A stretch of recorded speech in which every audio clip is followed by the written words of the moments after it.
G'day guys, James here doing my match previews for this first week of finals. My second game I'm going to be looking at is Sydney Swans versus the Fremantle Dockers on Saturday at 2:45 p.m. at ANZ. Not at the SCG, at ANZ. So, I'll start off. This is going to be another cracking game. These top four games are going to be absolutely brilliant. The two games tonight, which is Friday here for me, and tomorrow afternoon, they're both going to be absolute amazing games. Great watching games.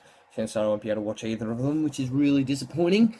But yeah, so I'm going to start off with these two teams. Have a look at the ins and outs.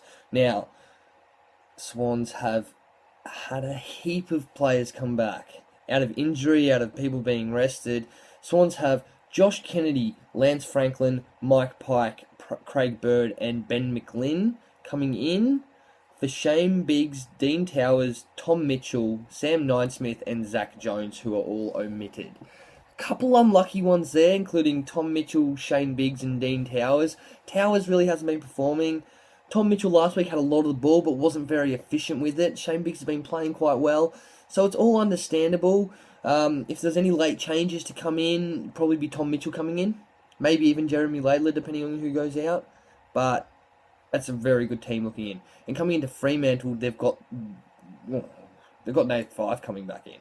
So they've got Fife, Salvani, and Jonathan Griffin coming in. But there is a big out amongst the outs, or two big outs amongst the outs there. They've got a Hayden Crozier that was omitted, but then they've got Michael Johnson and Nick Subin go out. So Michael Johnson going out is huge for Fremantle's chances with the forward line that Sydney have. Right, so we'll look back at the last time they met, which you can't really read too much into it because it was round 5. Swans were 1-3. They went at the SCG, defeated Fremantle 92-75. You can't really read too much into it. Again, Swans were bouncing back. So and it was ages ago. It was at the SCG. It's going to be a lot closer than that, I would say. I'll look at who I think is going to start as the emergency. Now for Swans have a really weird way of picking their emergency. Sometimes they go tall, sometimes they go short. Really depends on their team they've got in. But this week, looking at the bench and who they've got on that team, I would almost put my life on the fact that Jake Lloyd will start as an emergency. Just because on their bench they've got Craig Bird, Ben McLinn, and Sam Reid. They won't start any of them on the bench. And looking on the field, I can't see anyone else that would take Jake Lloyd's spot there. Alright, for Fremantle, it's a little harder with Jonathan Griffin, Gary Ebertson, Michael Barlow, and Lachie Neale starting on the bench. I would say Lachie Neale would probably start as emergency as he is short. So that's my pick. I wouldn't say Michael Barlow, probably not Jonathan Griffin because he's a bit taller, but that's my opinion there.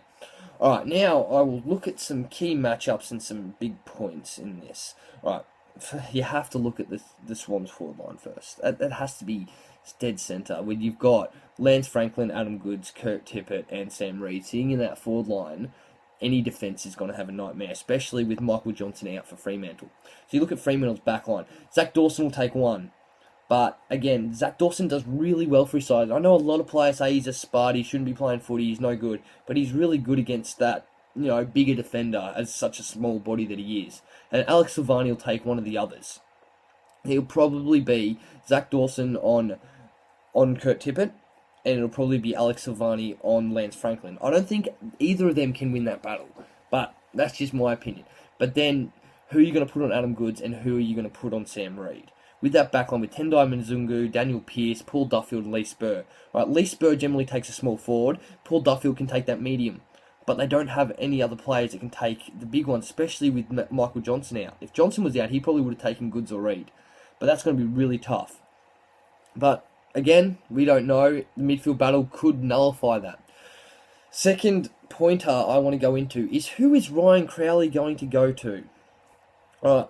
I can see him going to Kieran Jack as he always does.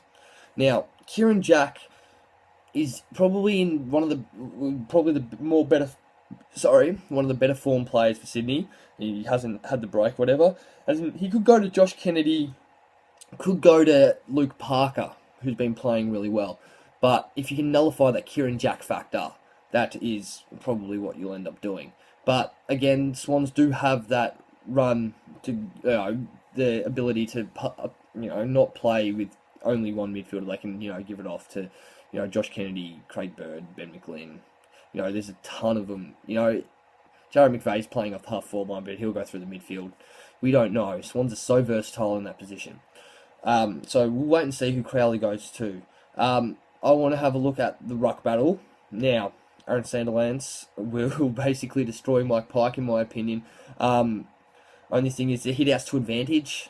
Nathan Fyfe is really good at getting under his feet, and with him back, we're not sure whether he'll have any form or not because he's been off for so long, but we'll have to wait and see again. So that ruck battle is pretty, for me, stock standard that Aaron Sandilands will get up over Mike Pike, even though Mike Pike does play really well, and he's got some athleticism, and he can tackle. He's a former rugby player in Canada, so he can tackle. But again, Aaron Sandilands is just such a tower, you can't look past him. We look in the Freo forward line, and you got Matty Pavlich and Hayden Ballantyne. Who's going to go on who? Well, Teddy Richards will go on Matt Pavlich, and you'll probably see Nick Smith run with Hayden Ballantyne. Now, Nick Smith was unlucky to miss out on All-Australian this year, but he hasn't been the star and centre of everything, although he does really well at keeping those small forwards, but I think Hayden Ballantyne may have his measure. So, again, that's another big battle. That forward line, probably Freo's forward line couldn't beat Sydney's back line, but Sydney's forward line can beat Freo's back line, so again, that's really even there as well. The one thing I see looking at these two teams is seeing how versatile Sydney Swans are.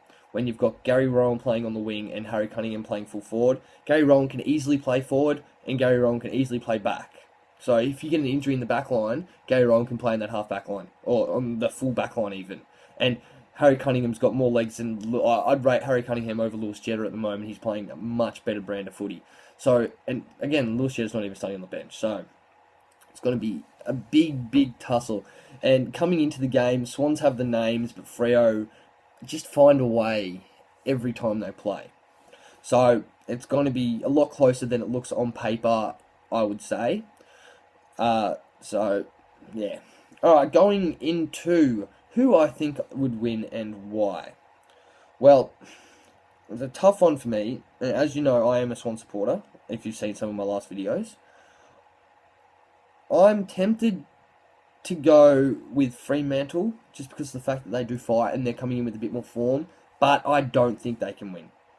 I really don't. Not with, even though Josh Kennedy, Lance Franklin, Mike Pike, Craig Bird and Ben McLean have all missed and are coming back in, even without them, I would still probably, even though Swans lost last week, even without them, I would still pick them to win, honestly. With those coming back, Lance Franklin up forward, even if he's missed 6 weeks, you get that figure up forward. And even if he attracts 3 defenders, you still got Tippett, Goods and Reid that can go down there, take a mark and kick a goal. So, I reckon that forward line's just too good for Fremantle to handle. They're going to struggle stopping goals, even though they're 2 of the best defensive teams in the league. I think they're really going to struggle. I'm tipping Sydney, and I'm going to tip them by 25 points to win. Right, well, that's my preview of the Swans versus Fremantle game. If you look back in before the game, look in my profile, you'll find the Hawthorn versus Geelong preview, and I will be posting the other previews later on. So, keep up to date. James here, saying goodbye and good luck with your tipping, betting, whatever you're doing, and have a good one.